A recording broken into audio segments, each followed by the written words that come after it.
Hello.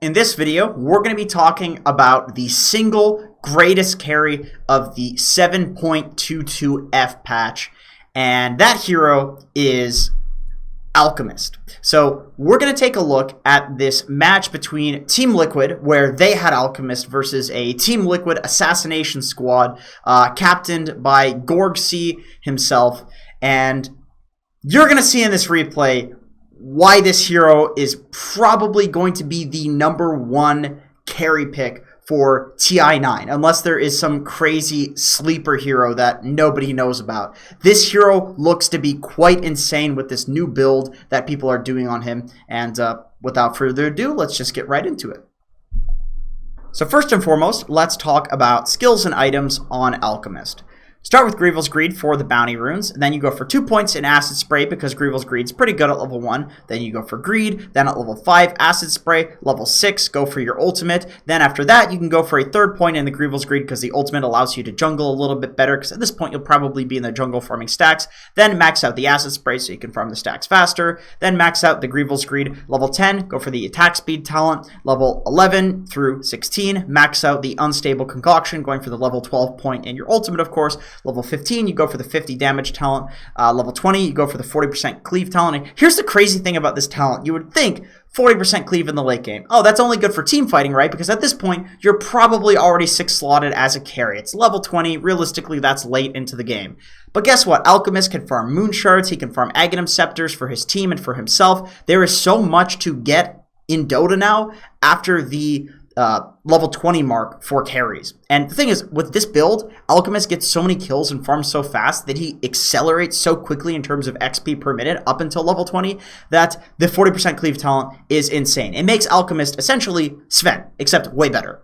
Level 25, you go for the BAT reduction. And this talent is the reason why Alchemist has the highest possible DPS in all of Dota, as the hero who also has the highest possible GPM and XP per minute in all of Dota. Yeah, pretty balanced, right?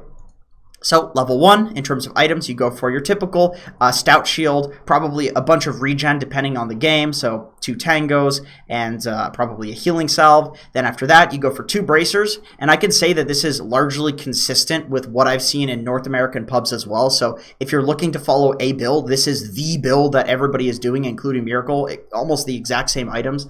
After you go for 2 Bracers, go for Phase Boots. Between the magic resist of the Bracers and the armor of the Phase Boots, it's almost impossible to kill an Alchemist at this point. So that's all you need. After that, send out a couple of Clarities because you'll need the mana for jungle.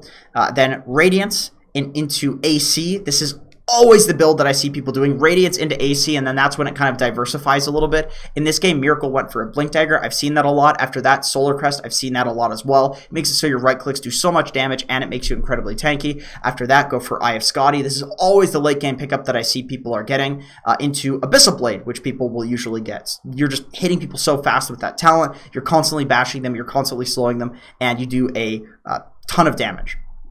After that, Moonshard, Boots of Travel, your typical luxury items, build a bunch of people Aghanim Scepters, and I do have to say that a lot of the time I will see people go for AC into BKB. In this game, Miracle chose to pick up the BKB in the very late game, and then, you know, you can farm everybody eggs, farm everybody Moonshards, and the game is basically over. If you get to the point where you have Radiance plus Assault Cuirass on Alchemist, it's almost impossible to lose because you outscale and outfarm everybody. So, as expected, the laning phase on Alchemist, at the very least for Miracle, and from what I've seen in NA pubs, it's uneventful. You basically just ignore the fact that enemy heroes exist, and you try to last hit and deny as much as possible. You just focus on getting your own farm, because you farm faster than any hero in Dota, so if there's any hero where it's worth it to value farm, it's obviously going to be this one. So I would imagine that if this lane wasn't a tri-lane for Team Liquid in Miracle, that they would be playing this dual lane extremely defensively and just chain pulling the easy camp as much as possible. All you need to do is focus on Alk getting his farm. And of course, the starting items that he went for reflect that. He didn't go for any mangoes or anything like that that maybe he could try to use the acid spray to do damage to heroes or something ridiculous like that. He just went for 2 branches, 6 tangos, and a stout shield. And then he saved 120 gold, and with the initial bounty runes that they got, he walked over to the side shop and bought a quelling blade. No stick, nothing like that, because that doesn't matter. That's a fighting item. You don't want to fight on Alchemist. And with that being said, the end, or you could call it the end of the laning stage, is also relatively uneventful. Basically, the lane hits a point where it becomes difficult for him to stay in the lane because he's against a Tiny and a Winter Wyvern. So the moment he feels like he's getting pressured out of the lane, he says, well, okay, I have level 3 in Acid Spray. I am the fastest farming hero in the game. The pressure is on you to deal with me, and he heads straight into the jungle. After he heads into the jungle, he's got, his 2 bracers and his phase boots, so if they do gank him, he's very difficult to kill. He heads over to the triangle eventually. He makes his way there. Kills this camp, heads over to the triangle, because this is the safest place on the map for him to farm. And the great thing about the triangle on Alchemist is that if you're farming here, you're not just completely useless. If the mid lane pushes in, you can go to that. If the top lane pushes in, you can go to that. They're very close. So we can see here, I believe he farms 1 camp in the jungle here, stacks it, of course, because you're an alchemist, so anytime you can stack, you want to stack, and he sees that the mid lane is not occupied. So what is he going to do? Well, if I'm farming creeps anyway, I may as well go farm creeps in a lane, where I can push this in with this siege wave and apply a little bit of pressure. So yes, he's doing the exact same thing, which is farming, but he's farming lane creeps and pushing this tower, so that means the enemy team, they have to respond to it. So once again, exact same thing. He's still farming, but he forces TPs. And the moment the TPs happen, he doesn't fight, because the whole point of this wasn't to fight. It's just to not lose the game by applying a little bit of pressure, even though you're an alchemist and you just want to farm. And after this, he continues essentially doing this exact same rotation of farming in an area and then going to the adjacent lane, pushing it in, forcing rotations, defending towers, and he does that until he picks up the Radiance. So you might think once Miracle picks up the Radiance that he starts aggressively pushing with his team and looking to get active on the map, but that's not actually what he does. He plays in his own jungle still, and where he's active is around bounty runes. He goes for this aggressive bounty rune even when 3 of his heroes are dead, and he plays to this Ember Spirit bot. So he still is a little bit more active. Don't get me wrong, he's still active compared to a typical alchemist, but he doesn't play on the enemy side of the map. And that's one of the big changes between the old alchemist build and this alchemist build. People now play aggressively around the assault cuirass plus the Radiance timing, as opposed to the Radiance timing. And the Radiance timing is more so, okay, now I can fight, but I still don't want to. But you can. So next, I want to point out something that I saw Miracle do the moment he picks up the AC plus Radiance. So the entire game, his camera position was in his own jungle, kind of responsive. However, when he picked up the AC plus Radiance, look where his camera goes immediately. To where the enemies are. Like, he is going here to kill this guy. There's a fight that's going to happen up here, and he is communicating that to his team. Hey guys, I'm really strong. I have this huge AC Radiance, 2 Bracer, 6 armor from phase boots timing, or level 2 ulti. This guy's unkillable. And you do a lot of tower damage at this point. So he communicates to his team. They start a fight. He runs in, preps his stun, hilariously misses it, which happens. And they get aggressive on the tower. So they only get a CM and a Bloodseeker kill. Maybe you'd like to get more, but with this AC, you can pressure towers. When he doesn't have the ulti, he's nowhere near as aggressive. The problem with this build compared to the old build is that you don't have an Octarine core, so you don't just have permanent Chemical Rage.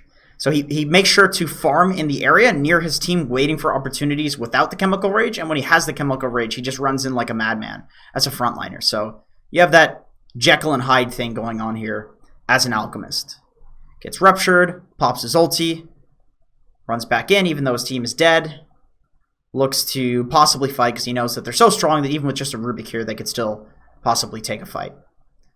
But it seems like a farce. The entire enemy team had rotated top, so he goes to the bot lane to farm. This is the nice thing about Alchemist, is that there's always the fact that he's the fastest farming carry in the game to fall back on. The pressure is always on the enemy team to stop you from farming.